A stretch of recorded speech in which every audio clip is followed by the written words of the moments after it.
Assalamu alaikum students. This is your maths lecture of class 10, lecture number 1 of unit 11, chords and arcs. इसकी आज हम miscellaneous exercise solve करेंगे, exercise 11 जो कि page number 209 पे है। इसमें से भी हमने ये शॉर्ट के लिए ही रेडी करनी है। इसमें से हम कुछ डेफिनेशंस हैं वो करेंगे और साथ में MCQs हैं। क्वेश्चन नंबर 1 करना है इसका स्मार्ट सिलेबस के अकॉर्डिंग, और वो है MCQs का। डेफिनेशंस जो हैं वो मैंने पहले भी आपको 9th चैप्टर में भी, सेम लेक्चर में 9th वाले में भी मैंने आपको वो करवाई थी। Circumference, segment, sector, chord of circle, ये सारी की सारी जो है, ठीक है। मेजर, सेगमेंट, माइनर, और इसमें भी सेम वही डेफिनेशंस हैं। कुछ मैं आपको दोबारा से रिवाइज करवा दूंगी, आपने सेम वही डेफिनेशंस दोबारा याद कर लेनी है। सबसे पहले आप देखें डेफिनेशन अगेन किसकी, chord of a circle. The line segment joining two points of a circle with each other is called chord of the circle. कहते हैं एक सर्कल की जो लाइन सेगमेंट जो दो पॉइंट्स को आपस में मिलाएगी वो हम उसे क्या कहेंगे, ये क्या है, कॉर्ड ऑफ सर्कल, ठीक है। जब कहीं से भी, लेकिन ये लाइन हमने ख्याल रखना है कि ये लाइन सेंटर से कट टच ना हो, ठीक है। सेंटर से नहीं कट जानी चाहिए, बल्कि उससे कम डिस्टेंस पे, कम हाफ से कम हो, ठीक है। अगर हाफ हो जाएगी, हाफ से कट करेंगे तो वो डायमीटर हो जाएगा, ठीक है। तो कॉर्ड ऑफ सर्कल क्या होता है, the line segment joining two points of the circle with each other is called chord of the circle. Next definition है आपकी circumference of the circle. The length of the boundary traced by moving point in the circular path is called circumference of the circle. कहते हैं कि जो आपके outer boundary है ना circle की, इसको जब कोई भी पॉइंट जो टच करके गुजरेगा, ट्रेस करेंगे हम उसको, तो हम उसको कहेंगे ये सर्कुलर पाथ से गुजर रहा है, तो ये क्या है, सर्कमफेरेंस। और सर्कमफेरेंस को हम मैथ में कैलकुलेट भी कर सकते हैं। उसका फॉर्मूला है circumference is calculated C is equals to 2πr, ठीक है। Here r is radius and pi is an irrational number. r क्या है, रेडियस, और पाई इरेशनल नंबर है। इस फॉर्मूले के थ्रू हमें कर कभी कहा हो कि सर्कल का सर्कमफेरेंस फाइंड करें, फाइंड द सर्कमफेरेंस, तो हम ये फॉर्मूला अप्लाई करके फाइंड कर सकते हैं।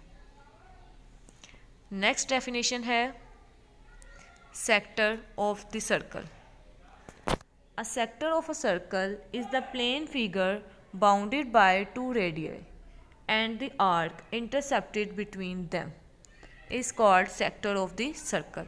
सेक्टर ऑफ सर्कल में क्या होगा, एक प्लेन फिगर होगी जिसमें दो रेडियस बनते होंगे। एक रेडियस हमने जब कट किया, तो दो रेडियस जब आपस में इंटरसेप्ट करेंगे, ठीक है, तो उसको ये कहेंगे ये क्या बन गया, इसका ये जितना पार्ट है, इसका क्या है, सेक्टर ऑफ द सर्कल। इसकी बेस्ट एग्जांपल हम देखें तो पिज़्ज़ा जब हम पिज़्ज़ा खाते हैं तो उसकी कटिंग की हुई आती है ना, तो उसके भी क्या सेक्टर्स बने हुए हैं, कटिंग की होती है उन्होंने हाथ में से, तो रेडियस की फॉर्म में आपके पास आएंगे, तो वो भी सेक्टर की एग्जांपल ही है, ठीक है। बाकी अब हम आ जाते हैं इसके MCQs पे। Question number 1 that is multiple choice. इसका क्वेश्चन नंबर 1 फुल करना है, कुछ पार्ट्स नहीं करने, बल्कि सारे के सारे MCQs करने हैं, ठीक है। जो कि 10 है तो 10 के 10 करने हैं। So first is a 4 centimeter long chord subtend a circle and a central angle of 60 degree. The radial segment of this circle is, कहते 4 सेंटीमीटर लेंथ जो है ना उसकी सेंट्रल एंगल से 60 डिग्री पे मतलब वो लेंथ है, ठीक है। तो अब उसका रेडियस फाइंड करना है। तो रेडियस फाइंड करने के लिए आपको पता है कि अगर लेंथ उसकी इतनी है 4 सेंटीमीटर सर्कल की, तो ऑब्वियस बात है रेडियस भी कितना होगा, 4 सेंटीमीटर ही होगा। सो answer is 4। Next is the length of the chord and the radial segment of the circle are congruent. The central angle between the chord will be, कहते हैं कि दोनों आपस में कॉन्ग्रेंट मतलब एक सेम है, इक्वल है, तो फिर उसका रेडियल सेंट्रल एंगल जो कॉर्ड का होगा वो कितना होगा। अगर दोनों सेगमेंट्स आपस में कॉन्ग्रेंट होते हैं तो सेंट्रल एंगल जो होता है उस कॉर्ड का वो होता है 60 डिग्री का, दैट इज़ 60 डिग्री, ठीक है। So answer is C। Next third देखें, out of 2 congruent arcs of the circle If one arc make a central angle 30 degree, then the other arc will be subtend the central angle of। अब उसमें कहते हैं कि next अगर दो congruent arcs हैं circle में, तो पहला अगर आर्क जो है वो सेंट्रल एंगल जो बना रही है 30 डिग्री का है, तो अगली आर्क जो है वो कितने के बनाएगी। अगर कॉन्ग्रेंट है तो आपको कॉन्ग्रेंट से पता चल होगा सेम होगा उसका भी। अगर पहले का 30 डिग्री है तो सेकंड का भी क्या होगा 30 डिग्री। ठीक है। So fourth is an arc subtend a central angle 40 degree, then the corresponding chord will subtend a central angle of।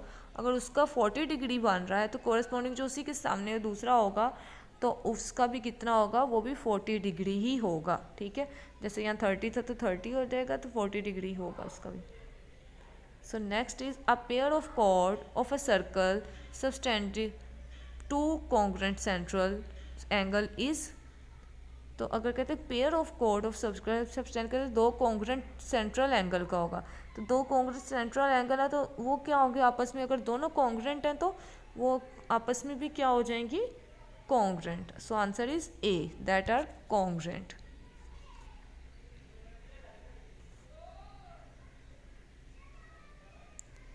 So next sixth is if an arc of a circle subtends a central angle of 60 degree, then the corresponding chord of arc will be the central angle of।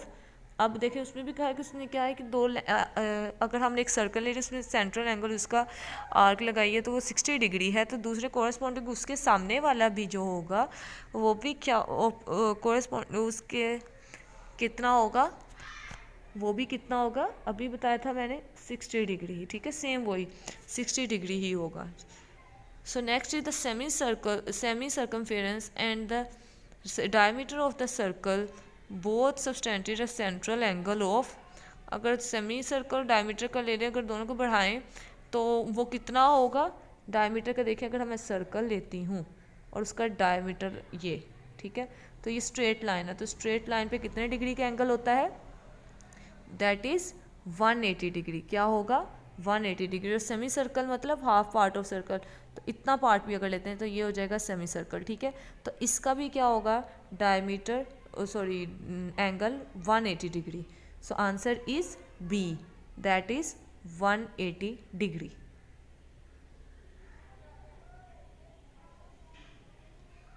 Next है the chord length of a circle subtending a central angle of 180 degree is always।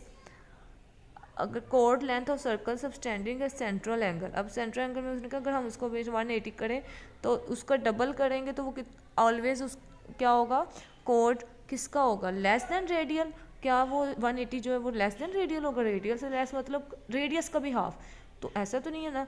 Equal to radial तो नहीं होगा, क्योंकि अगर हम एक circle लेते हैं उसमें मेजरमेंट चेक करते हैं कि इतना, तो ये 180 डिग्री के इक्वल तो नहीं ना होगा, डबल ऑफ द रेडियल। अगर इसको हम डबल कर दें पूरी लाइन तो ये 180 डिग्री होगी, यस, नन ऑफ दिस।